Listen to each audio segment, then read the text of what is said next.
Good evening. It's Monday, it's 8 p.m., and it's time for another episode of The Late Smoke. This is episode number 70, and this is me, your host, Ray. So, yeah, how's everyone? How's the week been? How's the weather? Usual questions. And until I wait all the other people to join, we're live in YouTube, we're live in Instagram. The tonight's agenda, as usual, what I'm smoking, what I'm drinking, a little bit of news. Then we're going to talk about what's the best, what's the worst smoke during the week. And we will finish, as usual, with some cigars from the vault, from the selection. Today will be a lot of small and boutique brands in that selection, but that will be towards the end of the show. And yeah, in the meantime, what I'm smoking, I started smoking about half an hour ago. The cigar I'm smoking tonight have a massive bunt, as you can see. It looks like a carpet. This is one of the Nomad custom blends, which is made for the members of the club. I used to be a member of that club many years ago. And this was the monthly exclusive cigar for the club, made in July 2023. Never smoked it before, my first time.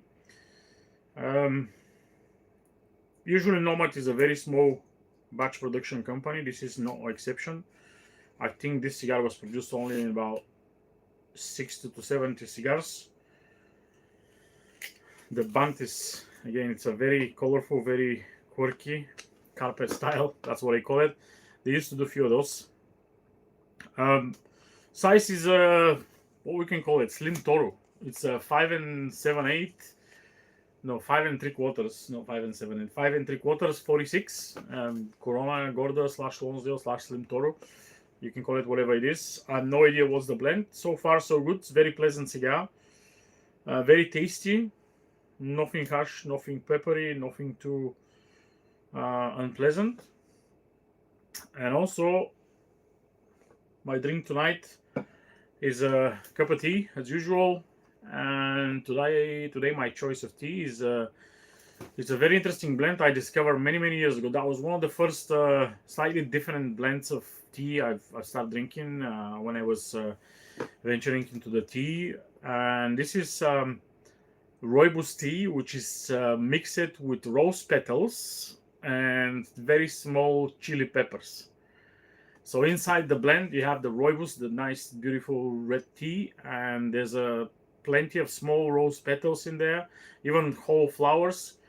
And also there's lots of small chili peppers, literally half of inch up to an inch, put an inch.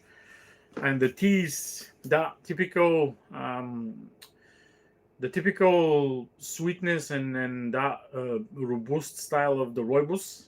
You have that nice floral notes from the rose petals, and you have the chili, which is a little bit weird. I mean, having tea with chili, not maybe everyone will get the idea, but for me, it's not heavily chilled, so it's not heavily spiced. Maybe because the content is not that much, and also the chilies are dry, so when you boil it with the water, it's not gonna be like you eating fresh chili, but there's still plenty of spicy notes in there. So it's a very pleasant tea. I brewed this for 10 minutes, so that's quite a lot for a tea, but the rooibos is usually tea which need a longer brewing, and all the other components to mix and blend nicely. I would say give it a take 8, 9, 10 minutes. It's absolutely fine.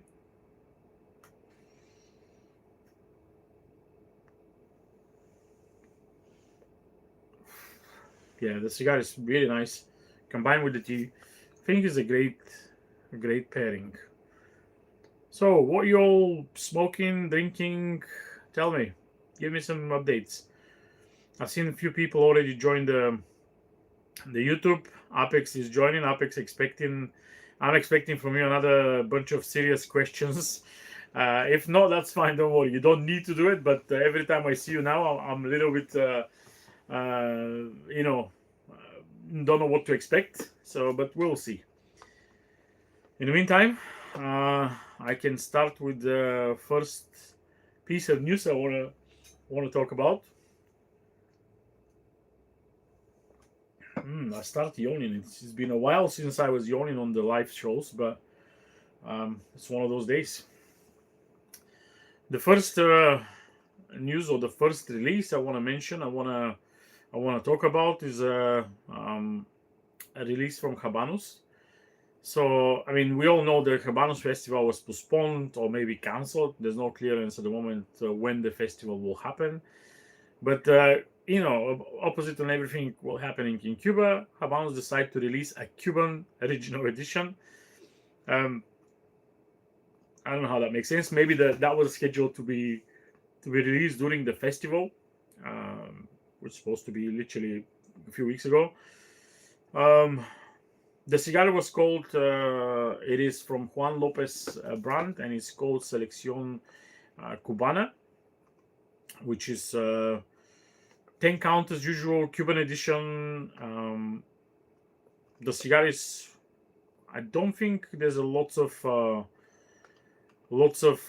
Lopez original editions, but it's one of those quite rare Juan Lopez's. The size is typical Edmundo Vitola. There's so many cigars in Cuba, Habanos producing with that size, 5 3/10 of the inch, over 52 Edmundo.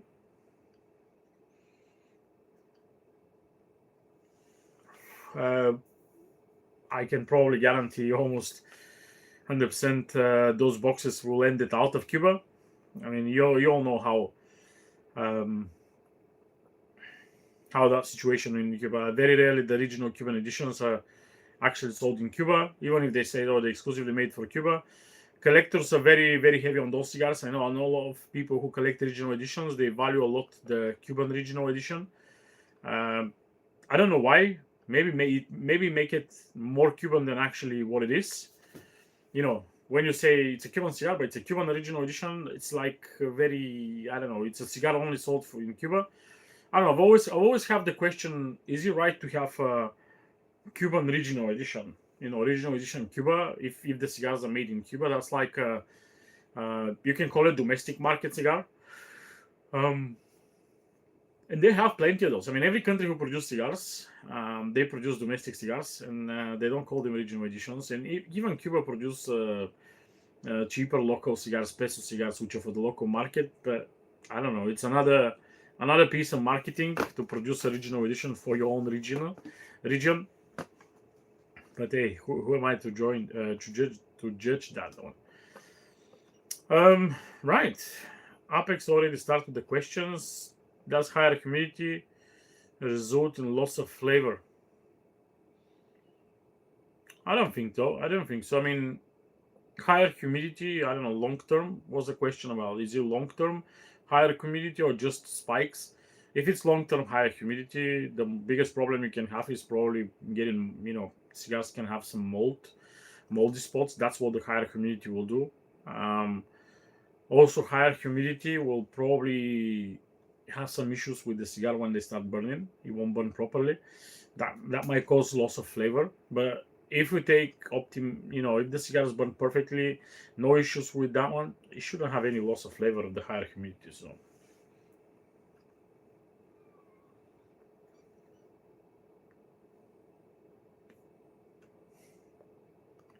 today is very, very quiet on both channels.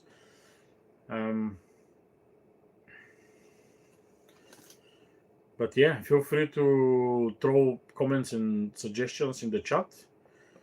And with this news about the regional, I think this was the only interesting release I want to talk about. I mean, there's a bunch of other releases, accessories, etc. I don't think anything worth mentioning. These are just additional expensive lines or some cigars which I've never heard of. So there's not much of a point getting through all of them. The next, I can call it news, but maybe it's not exactly news. So there's an interesting review. I like to discuss sometimes reviews from other people, from other websites, not with a negative point. It's just more of a curiosity and something I wanna talk. Half Wheel, the guys from Half Wheel reviewed the new Davidoff Winston Churchill Late Hour Bellicoso, which now is a standard line. Used to be limited edition years ago, and recently they released it as a standard release. It came in a tins, as I mentioned before, tins of 4, the same as the standard Winston Churchill Bellicoso. This will be the late hour version, the black band, the slightly stronger one with the barrel aged tobacco, etc., etc. No difference in the size, no difference in the types of rolling, the look, the Vitola, as well. No difference in the tobaccos they use inside. So why I'm mentioning this one, the standard Bellicoso, it's what they call it mixed filler, which contain long filler and short filler in the cigar, and this was exactly the same as well.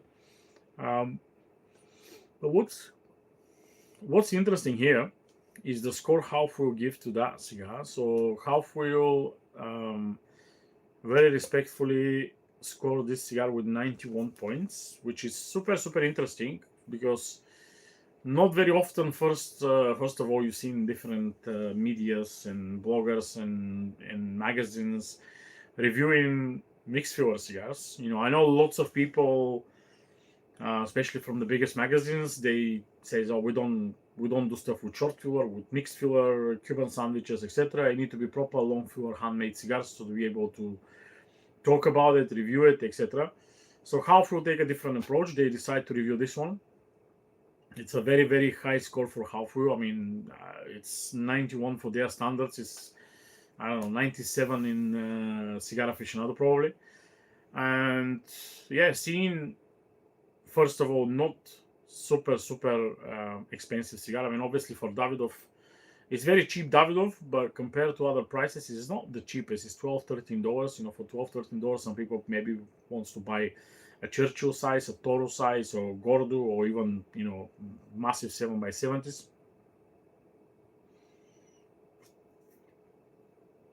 But those cigars are not, especially for the Davidoff, again, they're not very expensive. And having that kind of cigar with that kind of size, it's a small size, mixed filler. Well, we call them, half an hour smokes, maybe even if that. To have that crazy number of 91 in Half Wheel, I think is pretty admirable. Hands down to the guys. They decide to smoke it, score it, and give a great point. So for me, I've always been, when we talk about, I don't think I smoked this one on the standard production, but if we talk about the standard tins, the white label standard Winston Churchill, for me they're actually really decent smokes. The standard Bellicoso, the standard Petit Panatella, Petit Corona. Okay, the Petit Corona came in a carton box, actually not in the tins, but the Petit Panatella, Petit Bellicoso, they're great smokes. I think the Bellicoso, last year I smoked one of the Bellicosos, and it was one of the best cigars I smoked through the year. It was super decent, super interesting cigar. And sometimes people ask, what should I recommend for a beginner, for people who just start smoking? This can be a great recommendation. If you wanna, even the late hour, if you wanna someone to experience what is a slightly stronger cigar and slightly milder cigar, just get him 2 tins, tin of white ones with Winston Churchill and tin of black ones, the late hours. It would be a great to compare as well. In not a long smokes. I think if you're a new guy and you want to start smoking cigars, you should be ready to smoke for at least half an hour. I mean, I've seen people making a few puffs and just throw it away, but I don't think you're ready to smoking if you think you're gonna make a few puffs and then you're not gonna understand nothing from a few puffs. Even if you smoke a strong cigar, you not feel very well. It's maybe wrong choice of cigar, but don't be discouraged to get another one and smoke it. But you should be able to smoke at least 30-40 minutes so you can understand a little bit from the cigar. And those are great for that. You can have lots of different transition in those 30-40 minutes. It's a great flavors, great aromas, tastes, etc. Yeah, very very nice cigar. And I found out actually recently, I spoke with people from Davidoff that for almost decades, probably the last decades, 2 decades, the most selling Davidoff in the world, that was Davidoff Anniversario number 2, no Anniversario, Davidoff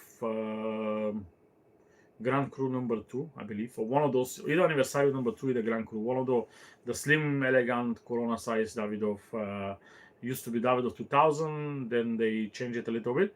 That was the most selling Davidoff for many years. And last year, the Tins of Bellicoso actually is the new most selling Davidoff around the world.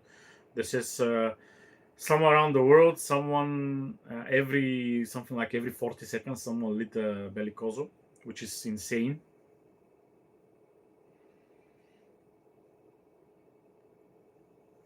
But it's crazy. So yeah, I think Davidov very well managed to shift from one size to a very different size to a different line, even if using mixed filler again. It's first of all, it's admirable that Davidov released that kind of information. I mean, lots of people probably if they're using mixed filler, they wouldn't announce it. They will hide it. They will say undisclosed or yada yada. But not with those guys, right? Um, and now this was the final piece of the news today. Again, I mentioned there's not many news is happening now. Right now, I guess there will be way more interesting releases and news towards the next month. It's the PCA is coming close, so lots of people keeping everything for the PCA. Nader made a nice comment in YouTube. Finally, he figured out why there's he asked the question not long ago, why does cigar go off when you throw the ash? So now he find out that when we throw the ash, take the puff, then throw the ash before you take a puff again, and the result is totally different. Apex is as an addition to the humidity question. It says he doesn't get any flavor with 70%. My question is, how do you know the cigar is 70%? You can take it from a humidor 70%, but is it actually the cigar 70%? Did you measure it? How did you measure it? And so, I don't think you don't get any flavor with 70%. 70% is not high humidity. It's on the higher spectrum, but it's not high humidity.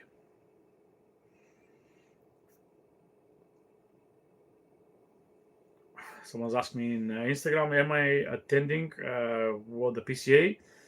If you're asking about the PCA, no, I'm not going to be on the PCA this year. I mean, it's not my usual market in places where I do business. So PCA for me will be just an expensive trip to see some friends, which I will see anyway, probably in Dortmund. And yeah, there's not much of a point for me going on the PCA at the moment. I've always said maybe next year. So far, every year is just don't see the point. It's again for me traveling from here to the PCA, even if it's only in New Orleans, still will be quite expensive. So no, unfortunately, no, I won't be there.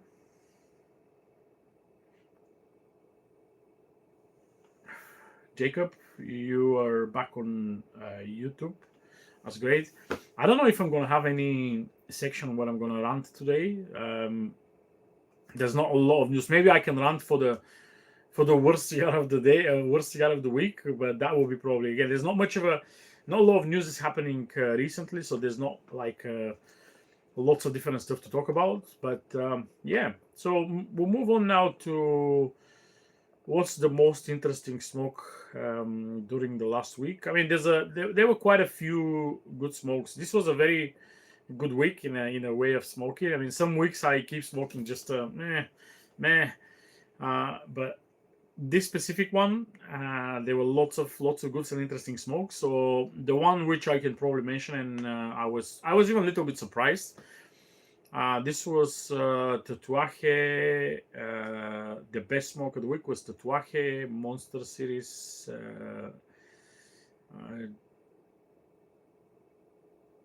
Jekyll in skinny size, so it's a slim Lancero. I'm usually never been a massive fan of Jekyll. I prefer Hyde and some of the others, but this specific one, I have it for a few years. They were even smoke crack on the cigar. I was like, you know what, I'll smoke it anyway. The cigar hold without any issue, and it was super interesting. Obviously, the Jekyll have that unique wrapper of Sancti Spiritus, Ecuadorian Sancti Spiritus. I mentioned it so many times. It's a hybrid between two different interesting different and very interesting tobaccos.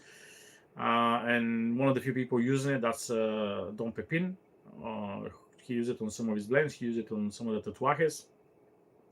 So the Jekyll was super sweet, like almost artificially sweet, and it wasn't artificial. It's not like top it up with honey or something. I mentioned honey, but I'll tell you a story now.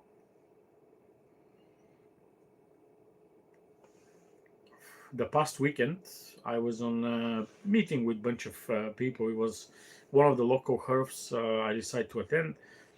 I was 20 odd people, great gathering, and one of the guys, I don't know the guy personally, I have no idea why he did that. He ordered from the bar. It was a nice restaurant. He ordered from the bar a very small shot glass with honey, and the guy was literally topping up the cigar in the honey before every puff. it was it was so weird. You literally have the cigar, have a small shot glass before every puff, put the top of the cigar in the honey, and then smoking it. And I was like, that's so weird. First time I've seen actually someone to do it. I know some people says put some honey, yada yada. This is like was very popular back in the time in Cuba. The tourists when they buy, where the tourists go and buy some cigars from the locals, they always says put some honey, maybe because the cigars were just unfermented and not very pleasant blend. But this was a proper. I'm not sure what cigar was it. I mean, I think it was some Hoyo de Monterrey or A. Chupman. I think it was Hoyo de Monterrey, probably Ep.70. And yeah, the guy was just dipping the cigar in honey and smoking, and I was like, wow. I mean, if you don't like the cigar, don't smoke it. True and True Moments in Instagram says he's seen plenty of Dominican rollers to dip cigars in honey. I don't know. I don't understand it. For me, it ruined the whole experience. If you want sweeter, maybe buy flavored cigars or just change the blend, change the band, the brand. Who knows?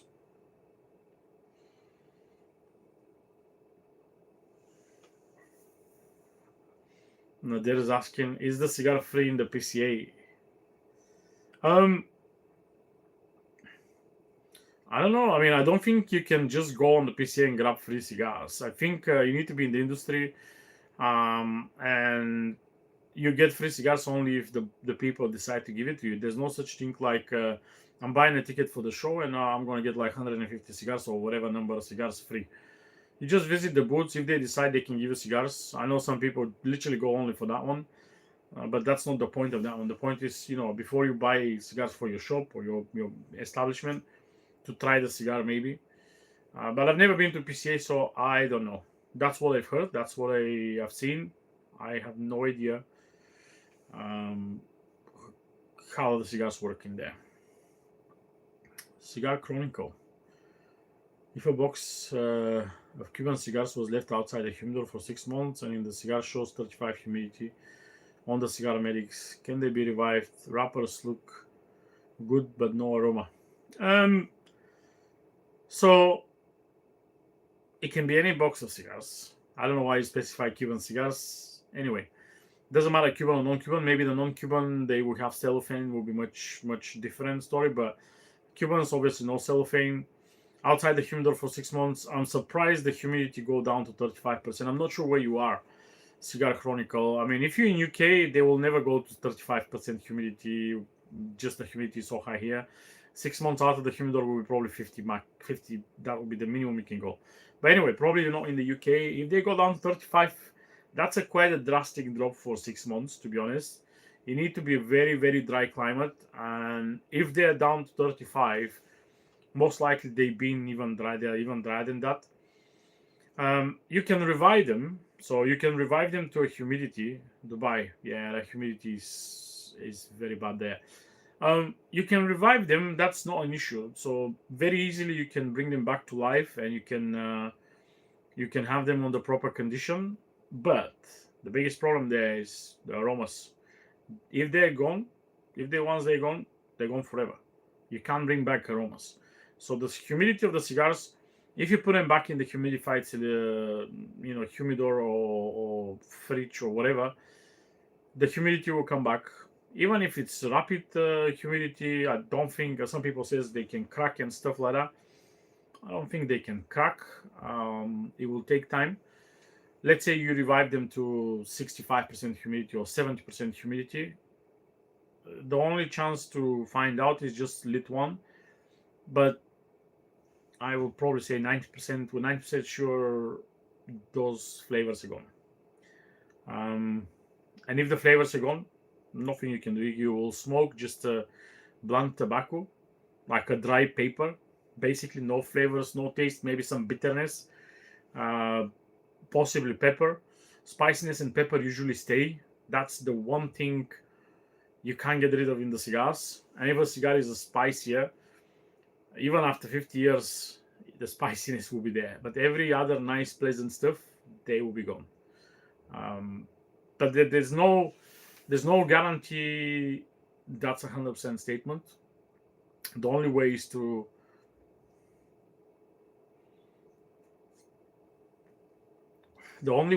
find out is bring them back to humidity. Put them in a humidified solution. Keep them until they go to 70.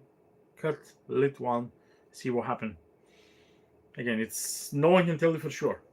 In my opinion, they're probably gone. Just by the smell, that's another thing. Recently there's quite a few people doing social media videos, etc., where they smelling the cigar, putting the foot in the nose, and just smelling and smelling. And I was like, I think I have a pretty decent, sense of smell and aroma. I can pick aromas and everything. For me, 99% of the cigars I smell before I lit them, they smell exactly the same. They smell like horse shit. Like this manure and that kind of smell. Literally, it doesn't matter where you smell it. Very rarely you can pick something different. The moment you lit the cigar, that change. But when you get the unlit cigar and just smell it smell pretty much the same. It's nice. Sometimes it's nice. Smell on tobacco. There's nothing wrong. But so if you don't feel this aroma, maybe it's no go. Maybe everything is gone, and you just have a piece of nice brown paper. No, nothing. Don't worry. It's okay. There's another one. You can smell difference between cigars. What kind of difference? You can find blueberries and raspberries, and you can in the next cigar you can smell cotton candy. Come on. Don't tell me you can recognize. I'm talking about Jacob. Don't tell me you can recognize, for example, Partagas, then Romeo and Julieta just by the smell on the unlit cigar. I don't believe you. It's a nice smell. Don't get me wrong. It's not like you smell it and like, ooh, that smell awful. No, it's a nice. I like the smell of the cigar, but it's all smell the same. And sometimes when you smell it and there's no when the cigars are fresh, they smell a little bit different than if the cigars are aged. Yes, but it's still, like manure and that kind of hay and this thing. You're not gonna. I'm not. I will not. I don't think I can smell a cigar and tell me, oh, this smell like fine leather from a crocodile which been catching the Nile River in the midnight of the 13th moon of the month of July, like 7 years ago. So they smell different depending on how they mature. Yeah, if they are aged cigars, they will smell slightly different, but not like, again, you're not gonna find distinctive smell, like I mentioned, the leather or something like that. It's a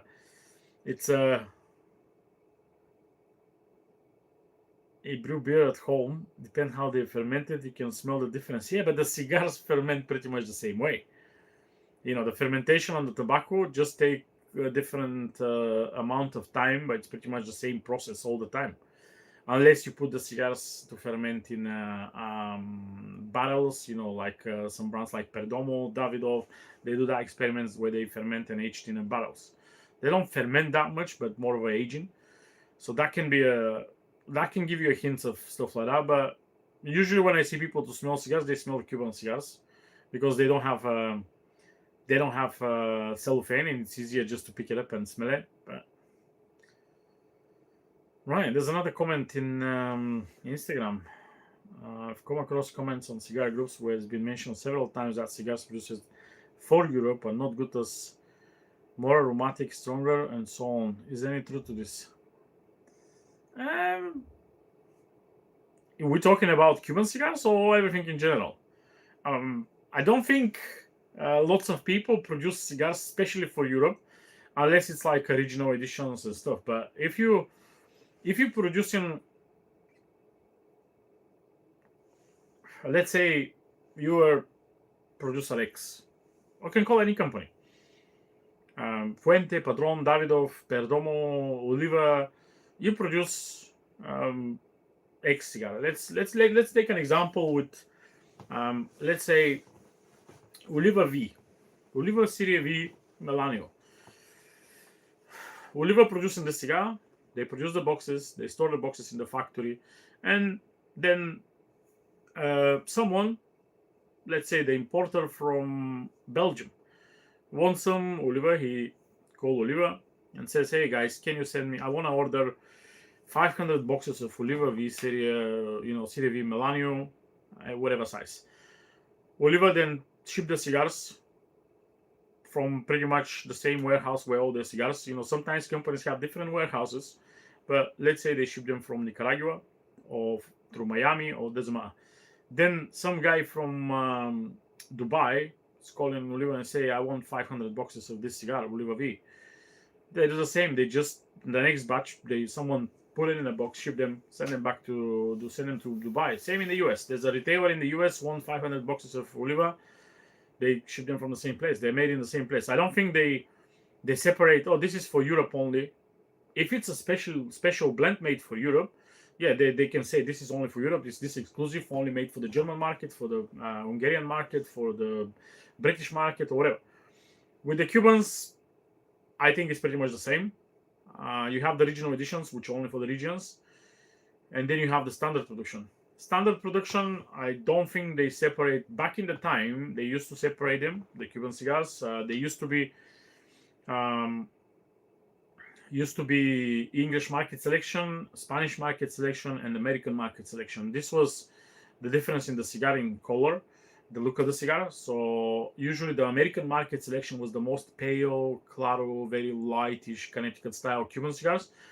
The more stronger and darker and very rich looking cigars back in the time used to be the Spanish market selection, and everything in between that was the English market selection. But we're talking about over 20 years ago. The EMS and now stands for completely different thing. It's English market selection, but it doesn't mean the cigars are not darker or lighter or anything. It's just the quality established in the UK. I don't think the Spanish market selection exists anymore. Obviously, the American market selection doesn't exist as well. So,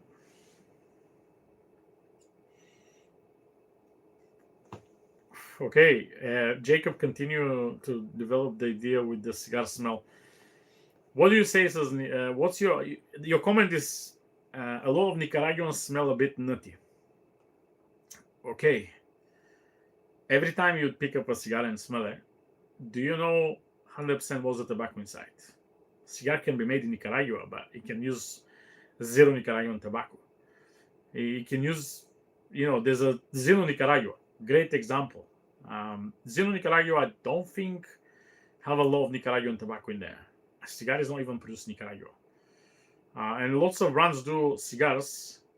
They call it certain name. They're produced in a complete different country using complete different tobacco. So if you say Nicaraguans, you're talking about cigars made in Nicaragua using only Nicaraguan tobaccos. There are stuff like that, but they're not a lot. And Zeno smells okay. Yeah. But you mentioned Nicaraguans. I mean, you mean 100% Nicaraguan. So I can get this. There will be a little bit of difference in the smell of when you have a very very rich and very dark Maduro style cigar like Connecticut broadleaf, but the smell will be maybe on the wrapper. When you put it on the food in the nose, it's pretty much the same thing. Maybe with slightly sweeter nose, but still smell on hay and and manure and horse shits.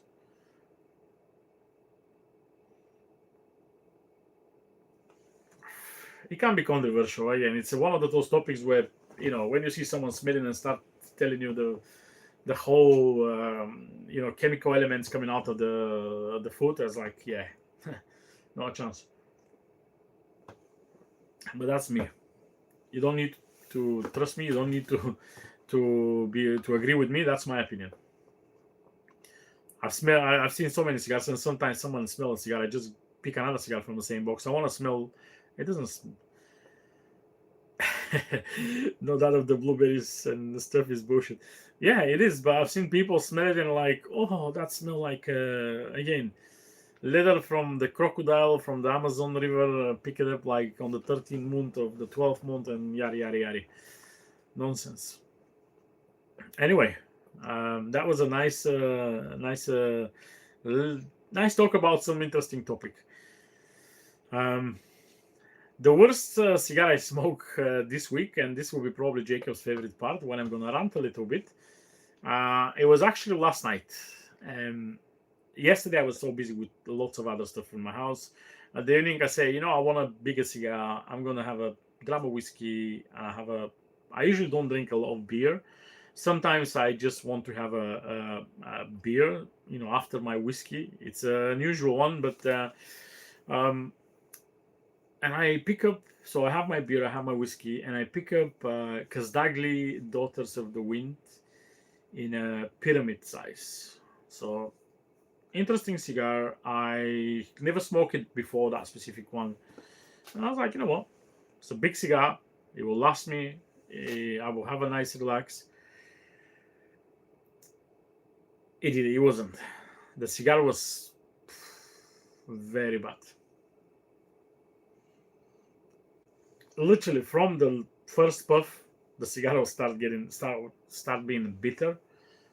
Couldn't change that. The cigar was bitter pretty much most of the time. Obviously, there was some other flavors coming up and gone, come and go.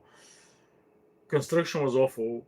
Need to relight it numbers of times. You burning wonky. It just doesn't perform. And this was a cigar which is usually quite good. It's a very well performing cigar. I will probably write a review in the next few days when I have much more time, because I'm so much behind all the reviews. I have so many reviews lined up. I've got all the notes and all the elements I have for the review. I just don't have time physically to add them into the website, but I'll try at least one a day to add. So, and you will see eventually the Kazdagli one, which again unfortunately didn't perform the way I want. But yeah, that was the one cigar. Sometimes it's a great example where sometimes some people decide to keep cigars for special occasions. That's why I don't believe in special occasion cigars.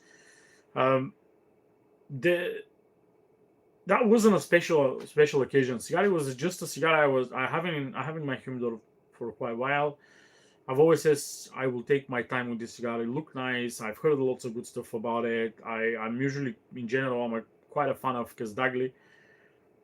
Pick up this one, lit it up, to all disappointments.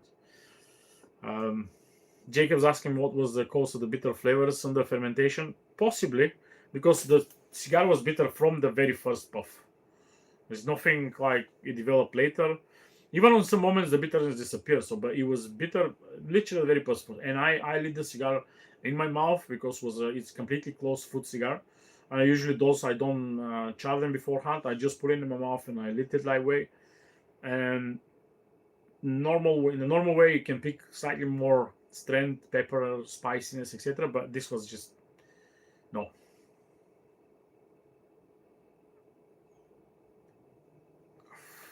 It wasn't very pleasant.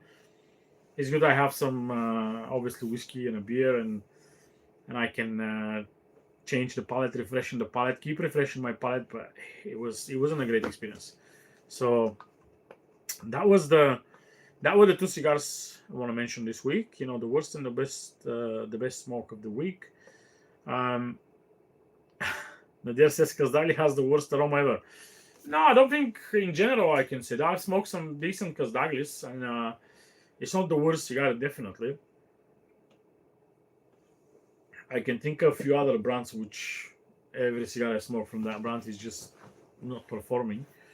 But yeah, this one wasn't the most interesting one.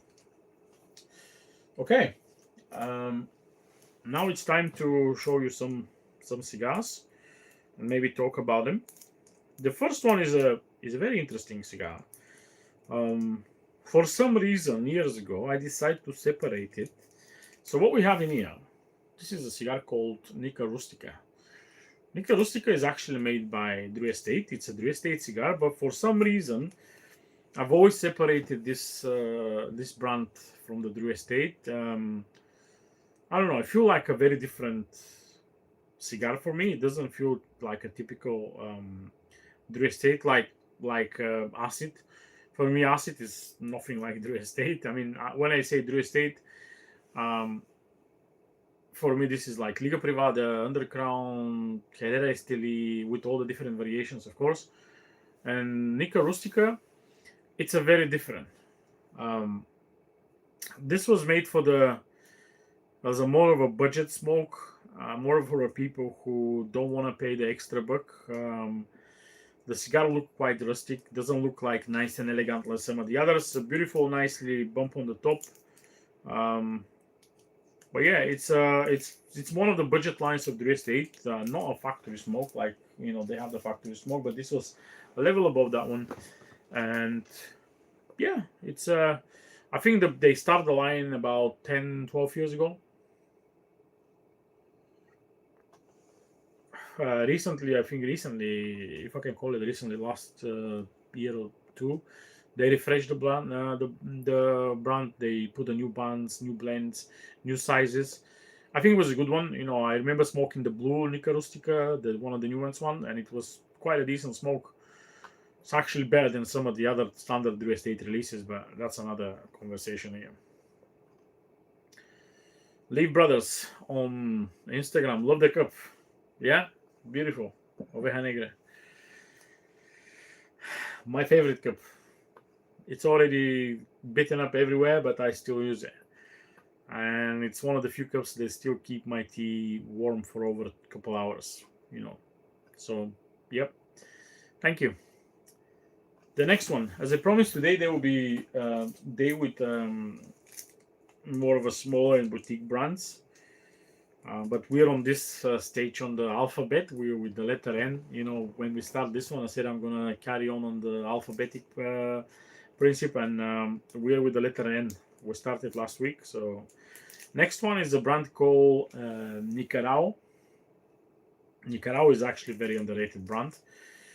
Big fan of this specific brand and the people behind it. Nicarao is a cigar brand owned by Didier Hohenhagel. Great guy. One of the probably most knowledgeable people in the industry. Even, I mean, I'm talking about knowledge on a technical level.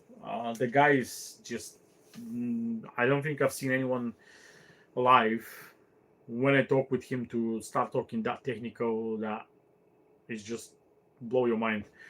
He wrote the beautiful book, which I have here, but it will be honestly will be pain in the ass to take it out. From Soil to Soul. The book is such a interesting read. Very technical again. If you want to learn about technicalities, the book is called The Cigar from Soul to Soil. From Soil to Soul. Written by Didier Hohenhagel, who is behind the brand Nicarao. Also, he's behind the brand Lalay, another beautiful brand. The cigars, I believe, are made by AJ Fernandez only. So he blend them with AJ Fernandez tobaccos. And yeah, if you never tried them, go for it. I don't think they're crazy expensive. They're very affordable. He did a few different limited editions as well. Great smoke.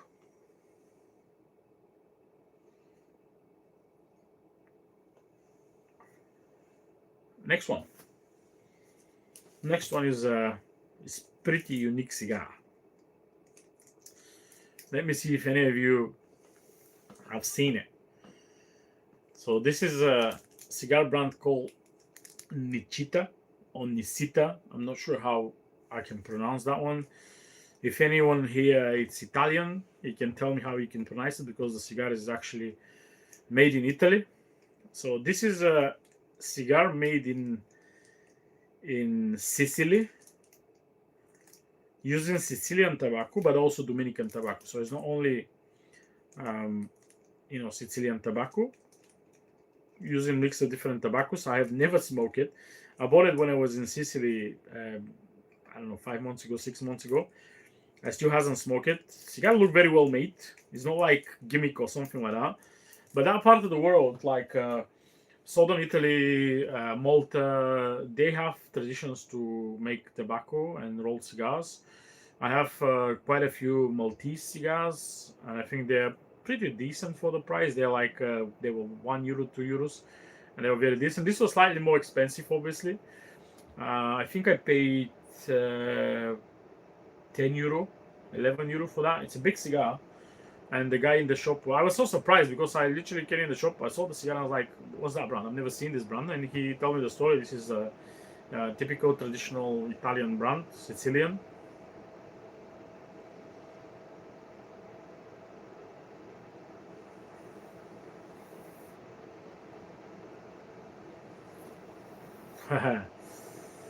Now they're asking a very interesting question, which I've seen people asking it recently. If Cuba is liberated, do you think the land cigar factory should go back to the original owners? I don't think this is possible. I don't think many of those owners will wants to go back. Um, it's giving the land back to the original owners. Some of them are not alive. Even if they're alive, maybe the family. If they're not alive, the families maybe not interested. And I don't think lots of people will want to throw what they have in Nicaragua, in DR, or Honduras, and say, "Oh, we're going back to Cuba to make Cuban cigars." I think decades will pass until there's a clarification of what's actually going to happen. Are they need to go to the original owners? I don't know. Probably. I mean, if someone takes something from your family, it's right to bring it back to your family. But again, it's a very uncertain how that can happen. So I don't know. It's an interesting question. I don't think will happen, but who knows? uh, Someone in Instagram mentioned Padron will move back 100%. Do you think? Because I am not convinced Padron wants to go back. I don't know what Padron owned back in the time, because I've never heard Padron to be that much involved in making cigars in the time. I know they have a Cuban background, but I don't think they were making cigars. So Padron, I don't think they want to go back. I mean, why are they gonna go back? To use Cuban tobacco? Well, if they can give the land back to the owners, I'm pretty much sure that people can sell Cuban tobacco abroad. Padron just can buy tobacco and roll them in Nicaragua. They already have everything established, the style and everything. So what are you gonna do? You open another factory in Cuba? I don't know. It doesn't sound. They can set up a Habano line in Nicaragua using Cuban tobacco. They don't need to go back. I don't know. It's one of those. I don't think they will go back. Those companies like Padron, Fuente, Perdomo, those are way too proud of what they achieve because Cuba kicked them out to go back. I don't think they will be. There will be other people which might want to go back, but I don't think those top tier brands they will do it. If they do it, maybe even that can be a mistake.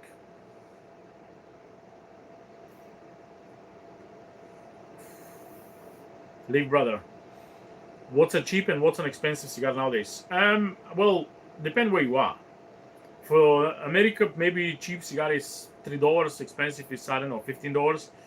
But in Europe, cheap cigar, I would consider cheap cigar anything under $10. And in UK, cheaper is anything under £20, £20. So depend where you are. But for Europe, if it's under $10, I would say it's a good price, cheap cigar. over 10 euro, dollars. Okay, it's a different in dollars. 10 euro. It's more towards getting to mid-level prices, etc., etc. Did I ever heard of Bulgarian Purus? Nope. I don't think Bulgaria produce tobacco for cigars. They were producing a lot of cigarettes, a lot of cigarette tobacco, but not for cigars. So um, there we go. Jacob, same comment. Grow there and export the tobacco to their own factories. It's again, I don't think. I mean, what would be a padron with Cuban tobacco? Maybe it will work, maybe not. Padron is a very typical style of cigars, and I didn't that kind of experiments. And also, Padron, it's a how to call that one? Unpublished fact that Padron used Mexican San Andres tobacco.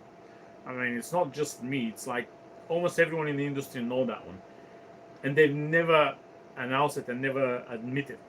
So, do you think they're gonna admit they're gonna use Cuban tobacco, even if they're allowed? No, they're too proud to do it. They will still stick to the Nicaraguan dream.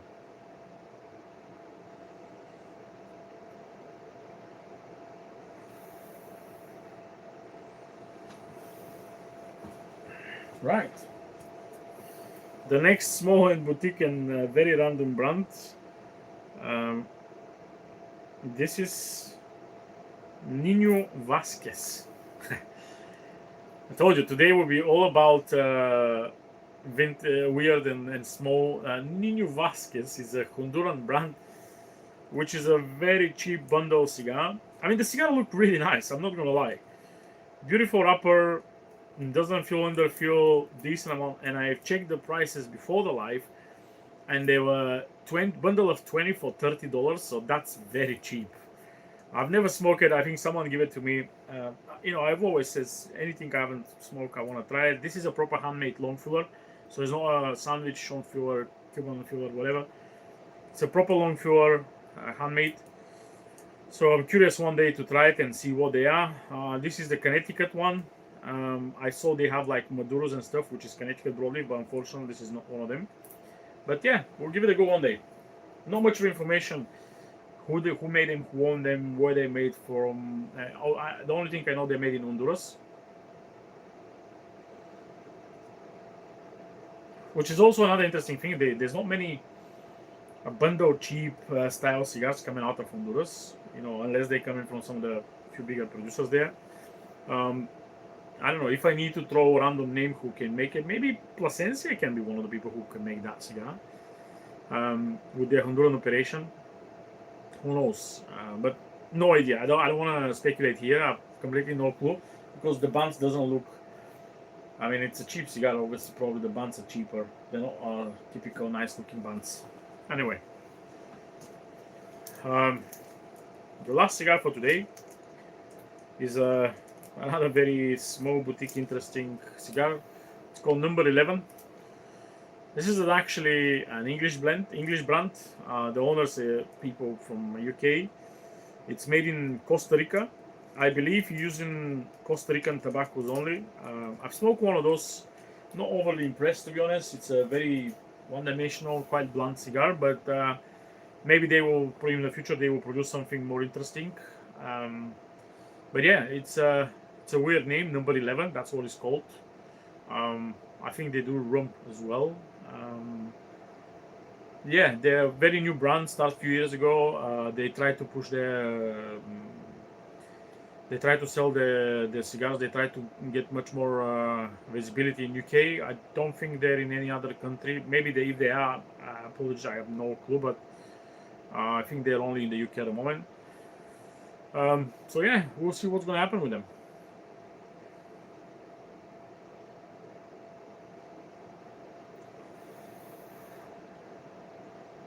11. What was that, Leaf Brothers? Right. And this was all the different brands we're going to talk about today. It's been an interesting evening and lots of interesting questions. Appreciate that one. Now is the moment if you want to throw any last comments, questions, or anything, suggestions. Now is the moment. We're almost an hour live. Obviously, today will be slightly shorter than usual. Um, there will be slightly shorter video today. I mean, obviously, there wasn't many news on the news section, so that's why probably it's not that long.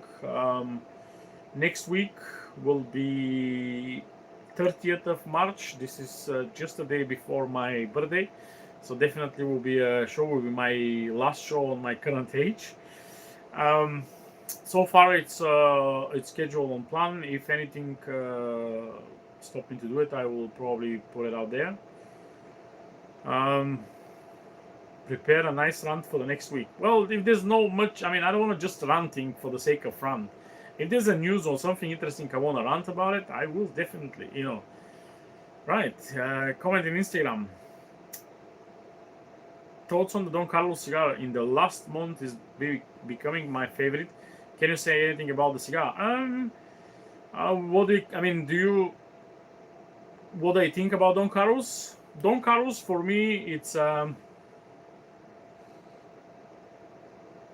standard Don Carlos is not my favorite Fuente cigar. I don't mind it, but there's something in this cigar which I don't enjoy. All that every time I smoke it, there's something which stopped me to say this is phenomenal cigar. On the other side, the Don Carlos Personal Reserve, it's phenomenal cigar. Slightly different blend, slightly more expensive, but it's very different. So the standard Don Carlos also depend on the size. Some of the sizes just doesn't work for me. Others work better. Probably the best Don Carlos in my opinion, it's Eye of the Bull, the small, short Petit Robusto, if you can call it that way. It's a very short smoke. This is the one I enjoy most. I don't mind the Robusto. Number 2 is another one which I don't mind, but the rest, the Eye of the Shark, not a massive fan. For me, this size have massive problem with the burn. I've never smoked Eye of the Shark, and doesn't matter which blend, Opus or Don Carlos, which have perfect burn line, burn equal, no issues. Always there's issues with the burn, maybe because of the size.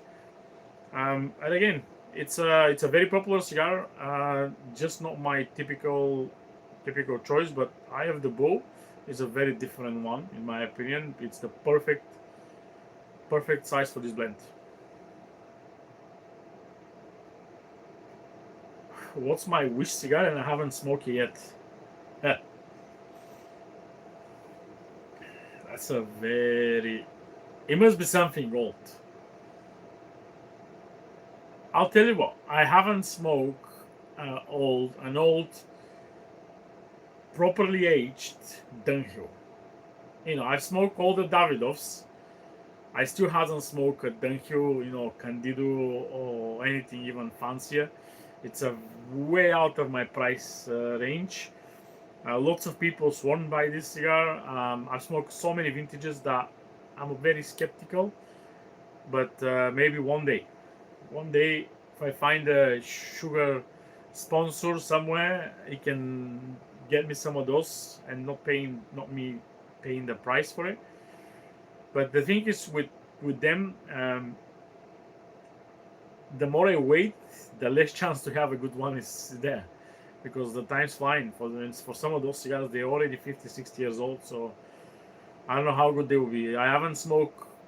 Very rarely I smoke cigars on that age which are actually tasty and stuff. So yeah, you can call it that way. My wish cigar is probably some of the Dunhills. Doesn't matter the size. Right. On this note, I think it's time to finish for today. It was a great chatting with you guys and talking about my nonsense. If everything is on plan, it should be live next week, same time, same channels, Instagram and YouTube. The Late Smoke, 8 p.m. UK time, with another session of my nonsense, talking about news, smokes, tea, all kind of weird stuff. And of course, feel free to send me any comments, suggestions, anything in the chat. You know, where you can find me in all the different channels, social media, YouTube, Facebook, Instagram, pretty much everywhere, even in WhatsApp if you have my number. And until then, I wish you a wonderful week. Smoke your cigars. Tomorrow's never given. Spring is here. It's my favorite time of the year. Even if it will be the forecast for the next few days is snow, that's not unusual for March. I will see you all next Monday, same time, same channel, and have a great night.